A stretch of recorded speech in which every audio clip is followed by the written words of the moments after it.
Assalamualaikum warahmatullahi wabarakatuh. Selamat siang teman-teman semua.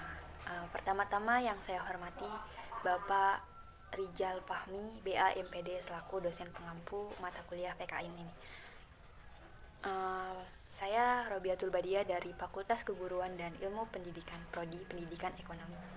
Ingin membahas materi diskusi ke-6, yaitu di dalam sistem norma hukum di Indonesia.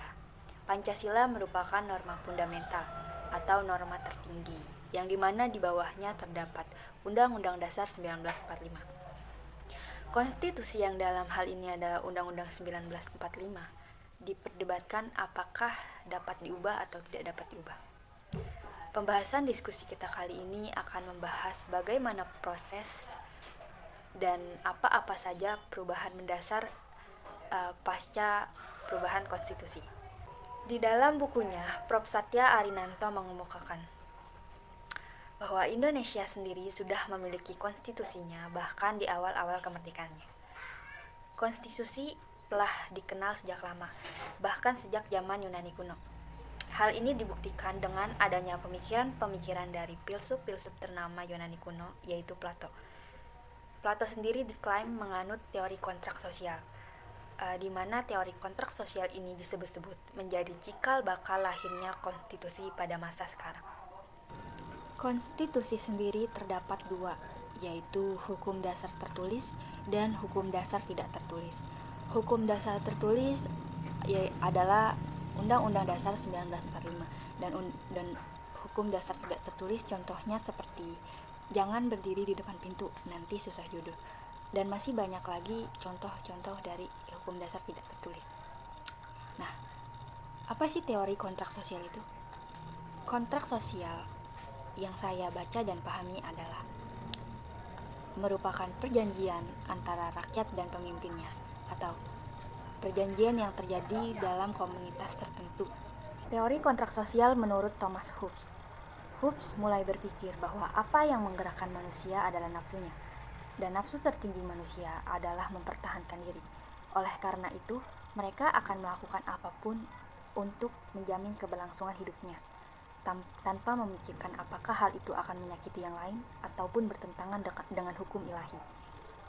Keadaan alamiah bagi Hobbes adalah tidak ada yang bisa menjamin untuk kita tidak dibunuh atau dirampok makanan atau pasangannya. Nah, naluri mempertahankan nyawa inilah yang membawa Hobbes untuk menganut teori kontrak sosial.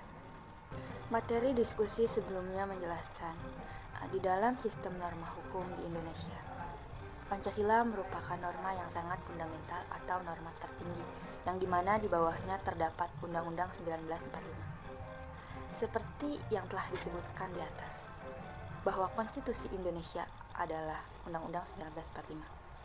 Sebagai aturan yang mendasar, Undang-Undang 1945 harus mampu merefleksikan norma tertinggi di Indonesia, yaitu Pancasila. Undang-Undang Dasar menciptakan pokok-pokok pikiran yang terkandung dalam pembukaan di dalam pasal-pasalnya. Nah, Undang-Undang Dasar Indonesia sendiri itu ternyata telah menempatkan Pancasila di dalam pembukaannya. Berdasarkan hal tersebut, dapat diketahui bahwa kedudukan dari pembukaan itu lebih utama daripada batang tubuh atau pasal-pasalnya, karena di pembukaan terdapat Pancasila sebagai norma tertinggi dan fundamental. Sebagai salah satu norma dasar Republik Indonesia, beberapa kali sempat terjadi perdebatan ketika suatu konstitusi yang dalam hal ini adalah Undang-Undang 1945 apakah dapat mengalami perubahan atau tidak dapat mengalami perubahan. Banyak terjadi perdebatan panjang mengenai hal ini. Ada yang berpandangan bahwa Undang-Undang 1945 itu tidak dapat diubah, dan ada pula yang berpandangan dapat diubah. Sebenarnya bahwa konstitusi memang dibuat sulit untuk diubah, karena dengan demikian menjadi berbeda dengan norma hukum biasa. Namun sebenarnya mau tidak mau, Indonesia sendiri telah mengalami beberapa kali perubahan konstitusi dari segi sejarah maupun segi prosesnya. Indonesia telah melakukan perubahan konstitusi baik secara keseluruhan maupun hanya sebatas memperbaiki sebagian ketentuan saja. Ini membuktikan bahwa sebenarnya Undang-Undang 1945 yang dalam hal ini merupakan konstitusi Indonesia dapat berubah, tapi yang perlu digarisbawahi adalah perubahan tersebut hanyalah pada batang tubuh Undang-Undang 1945 saja, bukan pada bagian pembukaannya. Kenapa?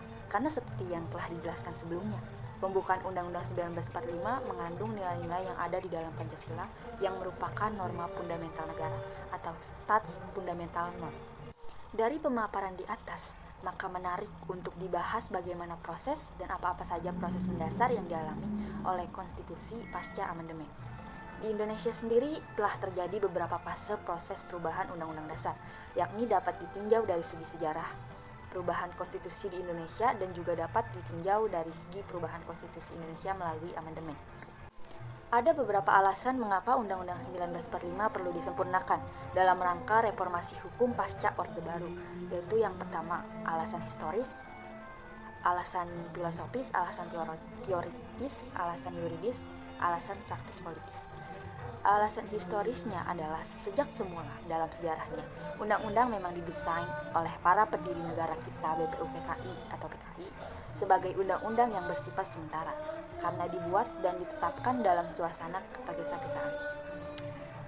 Yang kedua, alasan filosofis. Dalam Undang-Undang 1945 telah terdapat mencampur adukan berbagai gagasan yang saling bertentangan, seperti paham kedaulatan rakyat dengan paham integralistik antara negara hukum dan paham negara kekuasaan. Yang ketiga adalah alasan teoritis. Dari sudut pandang teori konstitusi, keberadaan konstitusi bagi suatu negara pada hakikatnya adalah untuk membatasi kekuasaan negara agar tidak bertindak sewenang-wenang.